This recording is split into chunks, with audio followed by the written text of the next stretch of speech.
राष्ट्रीय चेतना के स्वर का आधार स्वामी दयानंद की वो विचारधारा है जो उन्होंने आर्य समाज स्थापित होने से पहले ही प्रारंभ कर दी थी। ऋषिवर दयानंद ने अरविंद जी 66 छोटे बड़े प्रकाशित अप्रकाशित, पंडित युधिष्ठिर मीमांसक ने जैसा लिखा है उसको मैं कोट कर रहा हूँ, 66 छोटे बड़े प्रकाशित अप्रकाशित ग्रंथों का लेखन किया और जिनका परिमाण यदि मैं नापूं मीमांसक जी के शब्दों में 20,000 फुल स्केप आकार के पृष्ठों का बैठता है। 20,000 छोटे नहीं होते। देश की स्थिति क्या थी ये आप अच्छी तरह से परिचित हैं।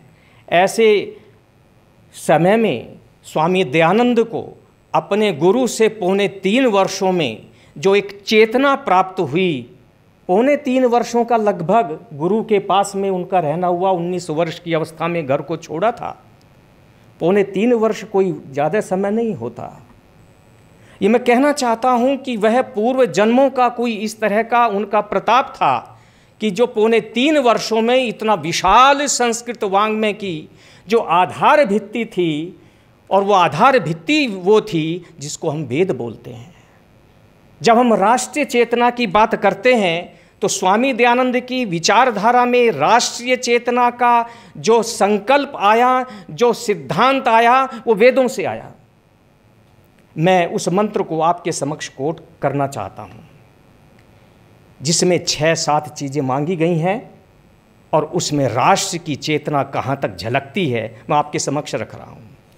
इस मंत्र को श्रीपाद दामोदर सातवलेकर ने 1908 में कोट किया था। इसी मंत्र के आधार पर जो उन्होंने आर्टिकल लिखा, ब्रिटिश ने उनको जेल में डाला था। मराठी और उसमें गुजराती में वो आर्टिकल लिखा गया था, वैदिक प्रार्थनाओं की ओजस्विता, जिसके बाद गुरुकुल कांगड़ी में उनको आकर के रहना पड़ा था। जो ये मंत्र इस प्रकार है, ओम ऊर्जे त्वा बलाय त्वा ओजसे सहसे त्वा अभिभूयाय त्वा राष्ट्रभृत्याय परिहामी शतशारदाय।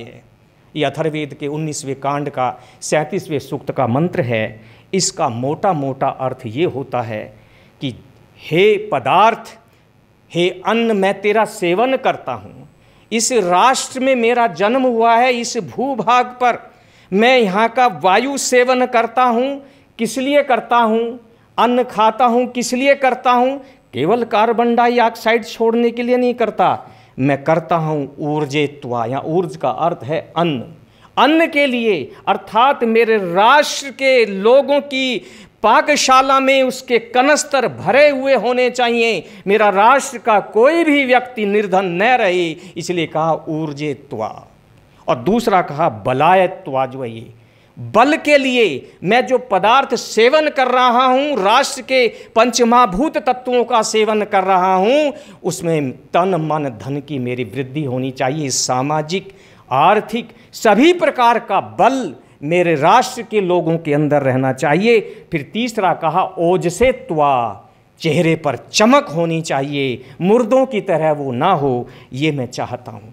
फिर कहा सहसे त्वा, सहन शक्ति राष्ट्र के अंदर हो, इसलिए भी मैं पदार्थों का सेवन कर रहा हूँ। फिर कहा अभिभूयायत्वा, शत्रुओं का दमन करने के लिए पदार्थों का सेवन कर रहा हूँ।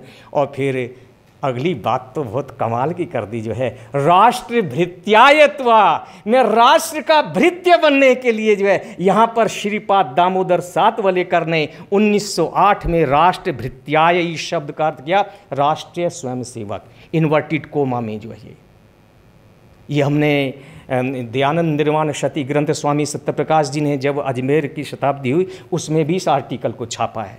मैंने भी वैदिक वाग्य ज्योति के 15वें अंक में जो है इसको सम्मिलित किया है, इन्वर्टेड कोमा में लिखा है राष्ट्र भृत्या, राष्ट्रीय स्वयं सेवक। ये 1908 की बात मैं आपके समक्ष कर रहा हूँ। जो ये अब ये बात दूसरी है कि हमारा जो राष्ट्रीय स्वयं सेवक संघ है, इसमें राष्ट्रीय स्वयं सेवक ये शब्द कहाँ से आया?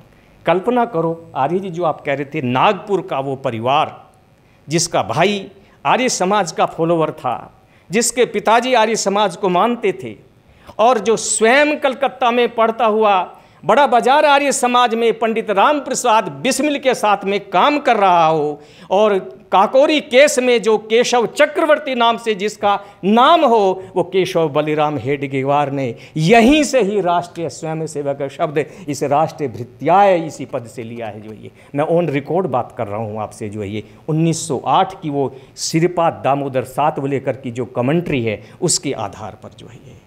छठा है राष्ट्र भृत्याय पदार्थ में राष्ट्र के लिए ले रहा हूँ, उसका सेवक बनने के लिए।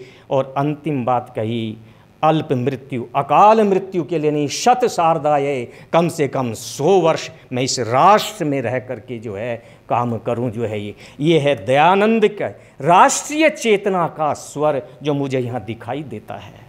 और वही उन्होंने गो बैक टू वेदास का नारा दिया। 3.25 वर्ष मथुरा में रहते हुए उनके गुरु ने जो उनको इस चेतना को झकझोरा था, जैसे स्वामी विवेकानंद की चेतना को रामकृष्ण परमहंस ने झकझोरा था, उसी प्रकार से दयानंद की चेतना को प्रज्ञा चक्षु स्वामी ब्रजानंद ने झकझोरा था। जो है ये इतिहास के पृष्ठों में, स्वर्णिम पृष्ठों में अंकित है। आदरणीय गुप्ता जी, मैं एक पुस्तक की चर्चा आपके समक्ष करना चाहूँगा। रोमा रोला एक बहुत बड़े फ्रांस के एक चिंतक हुए हैं, एक लेखक हुए हैं।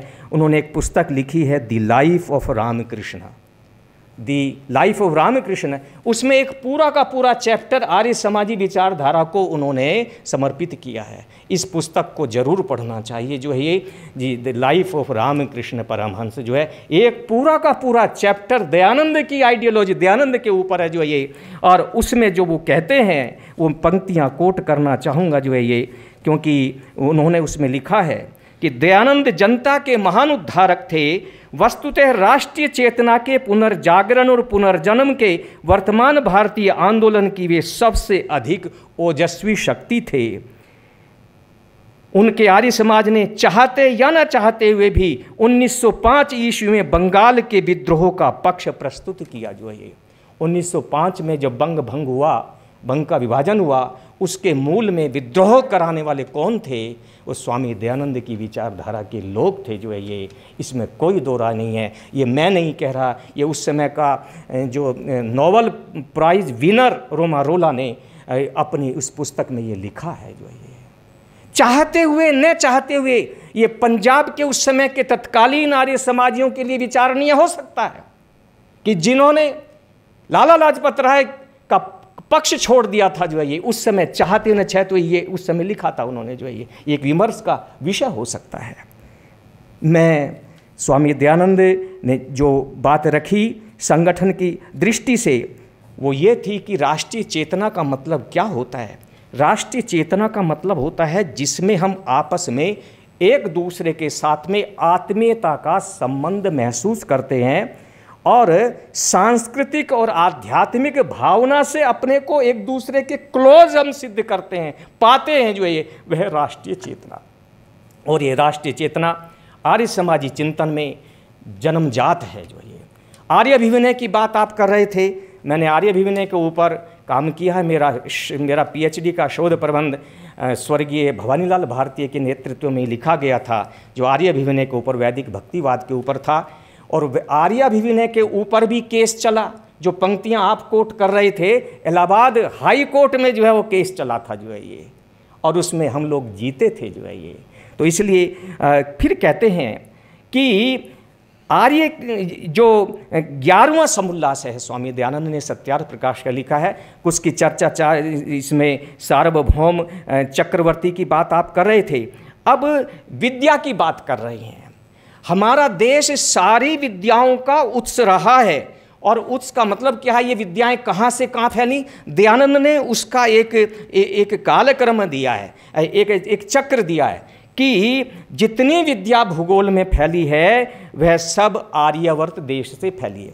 आपको ध्यान रखना चाहिए कि आर्यावर्त, स्वामी जी ने आर्यावर्त शब्द का प्रयोग किया है, और जानबूझ करके किया उन्होंने। जो है ये आप गहराई से देखिए, हिंदी का शब्द का प्रयोग बहुत कम, कहीं एक आध जगह ब्रैकेट में मुझे मिला। आर्य भाषा का किया, अपभ्रंश भाषा का किया। जो है स्वामी जी ने, जो है 2 शब्द हैं, एक है आवर्त, एक है आयन।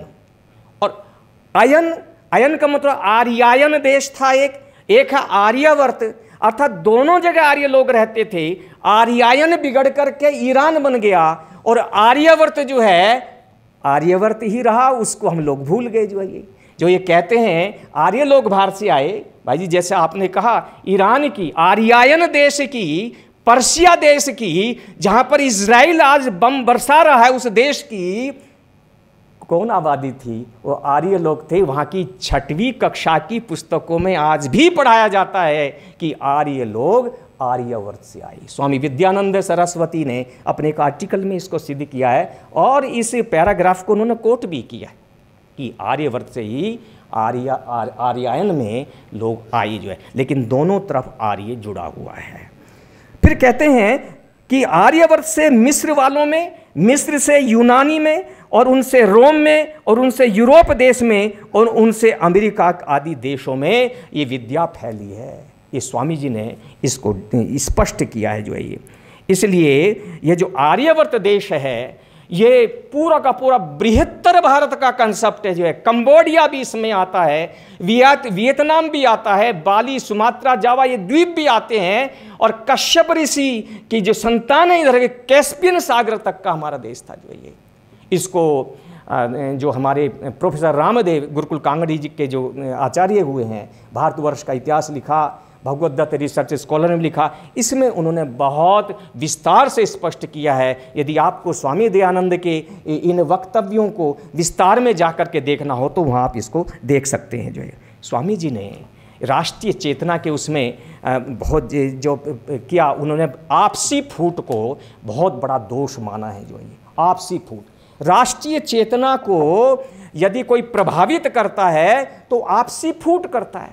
तो स्वामी जी ने महाभारत का प्रमाण दिया है और उसमें दुर्योधन को 3-4 कठोर शब्द लिखे हैं कि दुष्ट दुर्योधन, गोत्र हत्यारे, स्वदेश विनाशक, नीच के दुष्ट मार्ग में आर्य लोग अब तक भी चलकर दुख बढ़ा रहे हैं।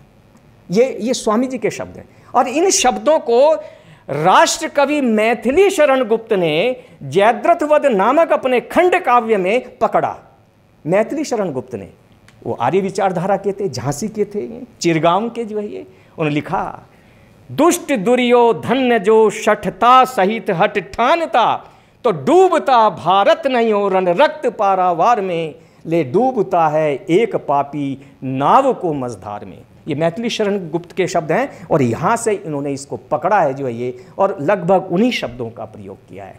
तो ये जो आपसी फूट है इसने इस देश का बंटा ढार कर दिया। और दो तरह की 2-3 प्रकार की उपमाएं स्वामी जी ने दी हैं, मैं उनको बोलना नहीं चाहता, आप वहाँ पढ़ सकते हो। वो उपमाएं कोई अच्छी नहीं लग रही मुझको जो है ये।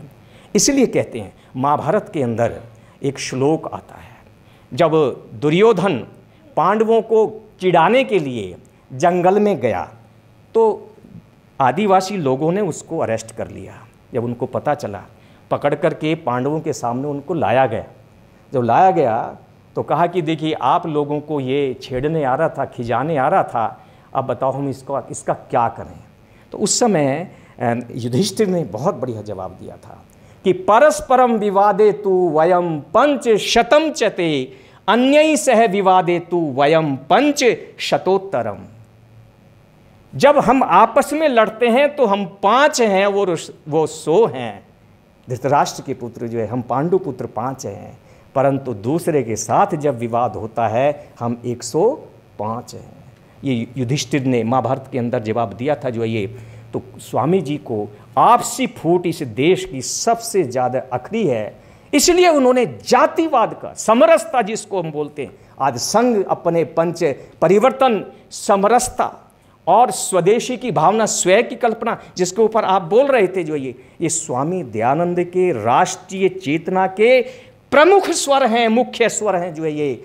आपसी फूट जो है आज भी कितने वर्ष हो गए, यह हिंदू जाति बदलना नहीं चाहती, अपनी मुंडी मुड़वाना चाहती है जो ये। इसको मोड़ने वाला चाहिए, कहीं साईं बाबा के रूप में मोड़े, कोई किसी और रूप में मोड़े, लेकिन स्वामी जी कहते हैं ये चीज़ ठीक नहीं है। गो बैक टू वेदास, आपको वेदों की ओर लौटना होगा, जो कि अपौरुषेय नॉन इंडिविजुअल नॉलेज होता है जो है।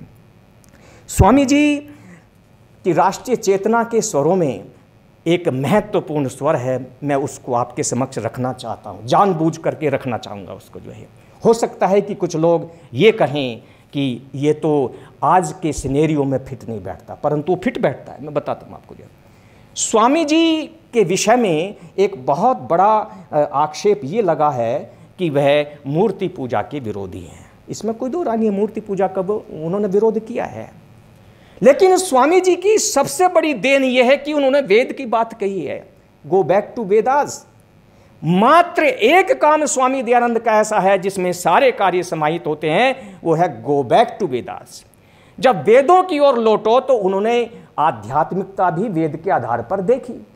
जब वेद के आधार पर उन्होंने आध्यात्मिकता देखी तो वहां पर परमात्मा का स्वरूप यजुर्वेद के 40वें अध्याय का जो 8वां मंत्र है वो उनको दिखाई दिया। अकायम अव्रणम अस्नाविरम शुद्धम अपापविद्धम। यही गुरु नानक जी के जपजी साहब में जब संगीता में हमको दिखाई देता है। तो जो ये जिन्होंने लोक में काम किया जो ये, तो ये स्वामी दयानंद की आध्यात्मिकता का आधारभूत है। तो स्वामी जी ने अतीत में इतिहास को पढ़ करके देखा और सोमनाथ मंदिर का गुप्ता जी उन्होंने उदाहरण दिया, सोमनाथ मंदिर का जो है ये।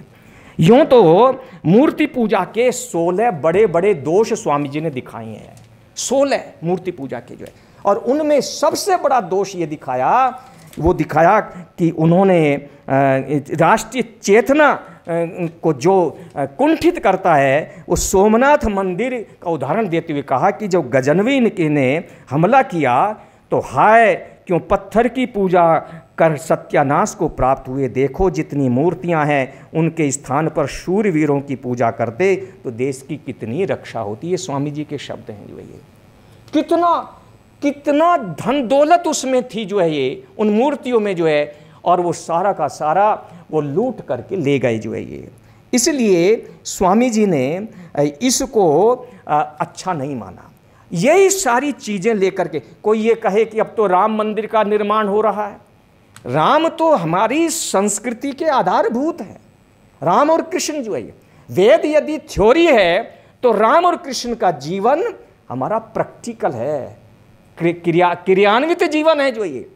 इसलिए राम का यदि आप मूर्ति स्थापित करना चाहते हो तो राम और कृष्ण की मूर्ति अपने दिलों में स्थापित करो जो है ये।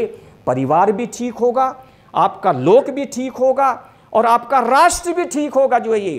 राम धनुष रखते थे जो है ये, कहा कि कदाचित सीता को छोड़ सकता हूं पर अपने कोदंड को मैं नहीं छोड़ सकता जो है। कृष्ण अपने सुदर्शन को नहीं छोड़ सकते थे, हनुमान अपनी गदा को नहीं छोड़ सकते थे जो है ये। इसलिए उस दृष्टि से राम मंदिर हमारी संस्कृति की बहुत बड़ी पहचान है। परंतु दयानंद ने जो आलोचना की है वो राष्ट्रीय चेतना हमारी कुंठित ना हो, अतीत का एग्जाम्पल देते हुए उन्होंने उसको कोट किया है। इसलिए इसमें कोई दो राय नहीं है, कटु शब्दों का उन्होंने प्रयोग किया है। और एक सर्जन को, एक शल्य चिकित्सक को ये सर्जरी करनी चाहिए जो है ये। वह फिजिशियन भी थे, वो सर्जन भी थे जो है ये। बिना सर्जरी के चिकित्सा नहीं हो सकती थी, इसलिए उन्होंने उस पक्ष को हमारे समक्ष रखा। मैं दो एक बातें कह करके विराम दूंगा। कांग्रेस का जो प्रारंभ है 1825 के आसपास होता है। उसका जो पहला इतिहास लिखा वो लिखा पट्टाभी सीतारामैया ने, 50 वर्षों का, 1935-36 में लिखा गया, जो मद्रास से छपा। उन 50 वर्षों के इतिहास में पट्टाभी सीतारामैया ने लिखा है कि स्वामी दयानंद सरस्वती द्वारा प्रवर्तित आर्य समाज अतीव उग्र राष्ट्रीय आंदोलन था। ये मेरे शब्द नहीं है, विनय आर्य जी ने जो इस भूमिका बनाई हमारे इस वक्तव्य के लिए, मैं पट्टाभी सीतारामैया के शब्द को कोट कर रहा हूँ। यह महान स्वामी जी की प्रेरणा से प्रादुर्भूत हुआ था और अपने देशभक्तिपूर्ण उत्साह से इसका स्वरूप आक्रमणात्मक था। आक्रमण, ये ऑफेंसिव मोड में था, डिफेंसिव मोड में नहीं था जो है ये समझ लेना जो है। आर्य समाज का आंदोलन डिफेंसिव मोड में कभी नहीं रहा, ऑफेंसिव मोड में रहा जो है ये। और स्वामी जी ने इसने एक और तो वेदों की निर्भ्रांतता और वैदिक संस्कृति की सर्वोत्कृष्टता पर बल दिया और दूसरी ओर यह व्यापक समाज सुधार का समर्थक था जो है ये। व्यापक रूप से समाज सुधारक का पक्ष है। इस प्रकार इसने राष्ट्र में एक ऐसी पौरुषपूर्ण भावना वाले समुदाय का विकास किया जो परंपरा से प्राप्त सर्वोत्कृष्ट तत्वों का तत्कालीन परिस्थितियों के सर्वोत्कृष्ट अंशों के साथ सुंदर समन्वय था, जिसकी चर्चा आप कर रहे थे भगत सिंह परिवार के माध्यम से, श्यामजी कृष्ण वर्मा के माध्यम से, श्यामजी कृष्ण वर्मा के शिष्य श्रीपाद दामोदर सातवलेकर, मदनलाल ढींगरा, ऊधम सिंह, इंडिया हाउस की स्थापना, उसकी प्रतिकृति अब फिर जो गुजरात के अंदर स्थापित की गई जो है ये पूरा का पूरा स्वामी दयानंद की इस विचारधारा को श्रेय जाता है जो है ये। और लिखा उन्होंने जो है ये कि एक हुए हैं इसमें राजा राम बिपिन चंद्र पॉल ने एक पुस्तक लिखी है, वो अच्छी तरह से सबको जो इस विषय में जानना चाहते हैं उनको देखना चाहिए। वो लिखते हैं, पुस्तक का नाम है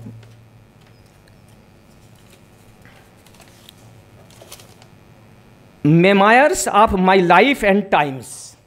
उसमें वो लिखते हैं कि इस बात से इनकार नहीं किया जा सकता है कि आर्य समाज के रूप में दयानंद सरस्वती द्वारा संगठित किए गए आर्य समाज ने आधुनिक युग के हिंदुओं, विशेष रूप से पंजाबियों में एक नई राष्ट्रीय चेतना विकसित करने में राजा राम मोहन रॉय के ब्रह्म समाज के आंदोलन की अपेक्षा अधिक योगदान दिया है। बिपिन चंद्र पॉल बंगाल से आते हैं, राजा राम मोहन रॉय ब्रह्म समाज के लीडर हैं जो ये, वो इस बात को लिख रहे हैं कि राजा राम मोहन रॉय से अधिक उत्कृष्ट काम जो है ये आर्य समाज ने किया है, जो कि उत्तर भारत का जो पंजाबी समाज है, पूरा बृहत्तर पंजाब, उसमें हरियाणा भी है, उसमें पंजाब भी है, उसमें हिमाचल भी है, जो ये पूरा का पूरा क्षेत्र है जो है, मैं यो कहूँ ये तो पंजाब की बात करें, उत्तर भारत की बात मैं कर रहा हूँ, जो कि ये प्रभाव हमको दिखाई देता है जो है ये। और उस समय क्रिश्चियनिटी के, सेमेटिक रिलीजन जो अपने मुस्लिम हैं, उनके बड़े अटैक हो रहे थे, आज भी हो रहे हैं जो है। आज उनका रूप कोई लव जिहाद के रूप में, कोई किसी जिहाद के रूप में उस समय भी हो रहे थे। लेकिन ये दयानंद है जिसने रुश्दी की आलोचना करने से भी बहुत पहले जो है ये सत्यार्थ प्रकाश में जब मुस्लिम, क्रिश्चियनिटी आदि धर्मों की आलोचना की तो ये डिफेंसिव मोड में नहीं की, ऑफेंसिव मोड में की जो है ये। रंगीला रसूल जैसे पुस्तक, रंगीला रसूल किसने लिखी? चमुपति एमए ने लिखी जो है ये, और जिसका बलिदान हुआ महाशय राजपाल लाहौर के पब्लिशर थे, और राजपाल एंड सन्स उनके नाम पर चलता है, बहुत बड़ा प्रकाशन है, बड़े अच्छे अच्छे लोग यहाँ से निकले हैं। उन्होंने इस पुस्तक का छापा रंगीला रसूल। आज कोई लिख करके दिखाए, आज के समय में भी जो है ये गर्दन काट दी जाएगी। और उस समय आर्य समाज के लोगों ने लिखा और ये कहा, मैंने यदि नाम बता दिया तो दूसरा ये लेखक चमुपति नहीं पैदा हो सकता जो है ये, इसलिए उसका नाम नहीं बताया जो है ये। ऐसा काम ऑफेंसिव मोड में आर्य समाज ने किया है। और ये यहाँ तक शब्द लिखे गए हैं कि नवयुवक वर्ग में विशेष रूप से अधिक मात्रा में पाई जाती है विचारधारा। उस समय के नौजवान आर्य समाजी खुल्लम खुल्ला ये घोषणा किया करते थे कि वे उस अवसर की प्रतीक्षा में हैं जब उन्हें मुसलमानों और अंग्रेजों से हिसाब साफ करने का अवसर मिलेगा जो है ये। राम प्रसाद बिस्मिल, चंद्रशेखर आज़ाद, राजेंद्र लाहिड़ी, नारायण राव, न जाने कितने, गेंदालाल दीक्षित, कितने पूरे क्रांतिकारियों की एक लंबी श्रृंखला है जो है ये। कुछ तो गुमनामी में है जो ये, है ना, कुछों का नाम हमको दिखाई देता है जो है ये। इसलिए ये भारतीय इतिहास के पृष्ठों में जो लिखा हुआ जो स्वर्णिम अक्षर हैं उनको हमें देखना चाहिए। ऐसे ही एक इतिहासकार हुए आरसी मजूमदार।